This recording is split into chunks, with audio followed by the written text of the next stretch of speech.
+1 പ്രവേശനം നേടിയ വിദ്യാർത്ഥികളെ സംബന്ധിച്ച് എപ്പോഴാണ് ട്രാൻസ്ഫർ നടക്കുക എന്നുള്ളത് നേരത്തെ ആശങ്ക ഉണ്ടായിരുന്നു. സപ്ലിമെൻ്ററി അലോട്ട്മെൻറ്റിന് ശേഷം ട്രാൻസ്ഫറിന് ഇപ്പോൾ അപേക്ഷ ക്ഷണിച്ചിരിക്കുകയാണ്. ആർക്കൊക്കെ സ്കൂൾ ട്രാൻസ്ഫർ അല്ലെങ്കിൽ കോമ്പിനേഷൻ ട്രാൻസ്ഫറിന് അപേക്ഷിക്കാം, എന്തൊക്കെ ചെയ്യണം എന്നതാണ് ഇന്നത്തെ വീഡിയോയിൽ പ്രധാനമായിട്ടും ഉൾപ്പെടുത്തിയിട്ടുള്ളത്.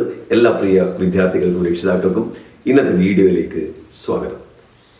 വീഡിയോയിൽ നമ്മൾ പ്രധാനമായിട്ട് ഇന്ന് പറയാൻ വേണ്ടി ഉദ്ദേശിക്കുന്ന കാര്യം +1 പ്രവേശനം നേടിയിട്ടുള്ള വിദ്യാർത്ഥികൾ, അതിൽ പ്രത്യേകം ശ്രദ്ധിക്കേണ്ടത് ഒന്നാമത്തെ ഓപ്ഷൻ നൽകി, ഫസ്റ്റ് ഓപ്ഷൻ നൽകി ഏതെങ്കിലും ഒരു അലോട്ട്മെന്റിൽ ചേർന്നിട്ടുള്ള വിദ്യാർത്ഥികൾക്ക് ട്രാൻസ്ഫറിന് അപേക്ഷിക്കാൻ വേണ്ടിയിട്ട് ഈ ഘട്ടത്തിൽ സാധിക്കില്ല. പ്രത്യേകം ഓർമ്മിക്കണം, ഫസ്റ്റ് ഓപ്ഷൻ നേടി പ്രവേശനം നേടിയിട്ടുള്ള വിദ്യാർത്ഥികൾക്ക് ട്രാൻസ്ഫറിന് ഈ ഘട്ടത്തിൽ അപേക്ഷ സമർപ്പിക്കാൻ വേണ്ടി കഴിയില്ല. മറ്റ് ഓപ്ഷനുകൾ നേടിയിട്ടുള്ളവർ, അവർക്ക് മറ്റു ഓപ്ഷനിൽ പ്രവേശനം നേടിയിട്ടുള്ളവർക്ക് 2 തരത്തിൽ ട്രാൻസ്ഫർ അപേക്ഷിക്കാം. ഒന്ന്, സ്കൂൾ മാറാൻ വേണ്ടിയിട്ട് ട്രാൻസ്ഫറിന് വേണ്ടി കൊടുക്കാം. അതോടൊപ്പം തന്നെ കോമ്പിനേഷൻ മാറാൻ വേണ്ടിയിട്ട് കൊടുക്കാം. സ്കൂളും കോമ്പിനേഷൻ രണ്ടും മാറാൻ വേണ്ടിയിട്ടും കൊടുക്കാം. അപ്പോൾ ഈ അപേക്ഷ സമർപ്പിക്കേണ്ടത് സാധാരണ നമ്മൾ ഹയർ സെക്കൻഡറിയുടെ ഏകജാലക സംവിധാനത്തിൻ്റെ പോർട്ടലിൽ കയറിയിട്ട് കാൻഡിഡേറ്റ് ലോഗിനിൽ കയറിയാൽ apply school or combination transfer എന്നുള്ള ലിങ്കിനകത്ത് നമുക്ക് അപേക്ഷ സമർപ്പിക്കാവുന്നതാണ്. അപേക്ഷ കൊടുക്കുമ്പോൾ നമ്മൾ അതിനകത്ത് മറ്റ് കാര്യങ്ങളൊന്നും, ഡീറ്റെയിൽസ് ഒന്നും കൊടുക്കേണ്ടതില്ല.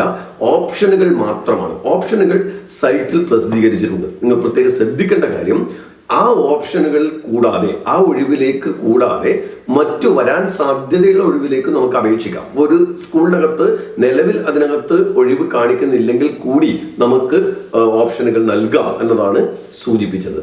മറ്റൊന്ന്, സീറ്റ് പ്രതിസന്ധിയെ തുടർന്ന് മലപ്പുറം അതുപോലെ തന്നെ കാസർഗോഡ്, ഈ 2 ജില്ലകളിലായിട്ട് 138 അധിക താൽക്കാലിക ബാച്ചുകൾ അനുവദിച്ചതിൽ ഈ ലിസ്റ്റ് അതിനകത്തുണ്ട്. അതിലേക്കുള്ള പ്രവേശനം കൂടി സാധ്യമാവും.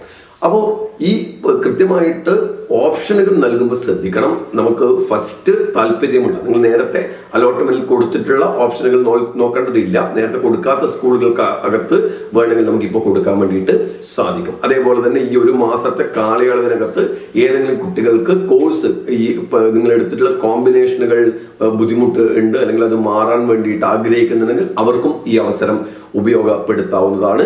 മറ്റ് അലോട്ട്മെന്റ്, ഇനി ഇതിന് ശേഷം നടക്കുന്ന ഒഴിവുകൾ, ഈ ട്രാൻസ്ഫർ അലോട്ട്മെന്റിന് ശേഷം നടക്കുന്ന ഒഴിവുകൾ 22-ാം തീയതി പ്രസിദ്ധീകരിക്കും അതിന്റെ ഒഴിവ്. അതിനുശേഷമാണ് 2ാം ഘട്ട സപ്ലിമെന്ററി അലോട്ട്മെന്റ് നമുക്ക് അപേക്ഷിക്കാൻ വേണ്ടി കഴിയുക.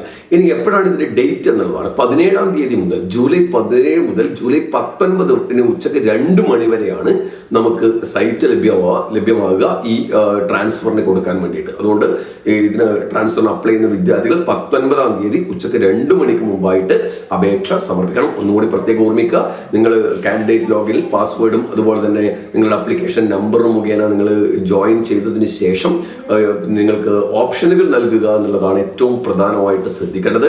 ഓപ്ഷനുകൾ നൽകുമ്പോൾ ഓപ്ഷൻ ഒഴിവ് സൈറ്റിനകത്ത് പ്രസിദ്ധീകരിച്ചിട്ടുണ്ട്. ആ ഒഴിവ് കൂടാതെ മറ്റു വരാൻ സാധ്യതയുള്ള ഒഴിവിലേക്ക് കൂടി നമുക്ക് അപേക്ഷ നൽകാമെന്നുള്ളത് പ്രത്യേകം ഓർമ്മിക്കുക. അപ്പോൾ നിങ്ങൾ ഉദ്ദേശിച്ച സ്കൂൾ അല്ലെങ്കിൽ കോമ്പിനേഷൻ ലഭിക്കട്ടെ എന്ന് ആത്മാർത്ഥമായി ആഗ്രഹിക്കുന്നു, ആശംസിക്കുന്നു.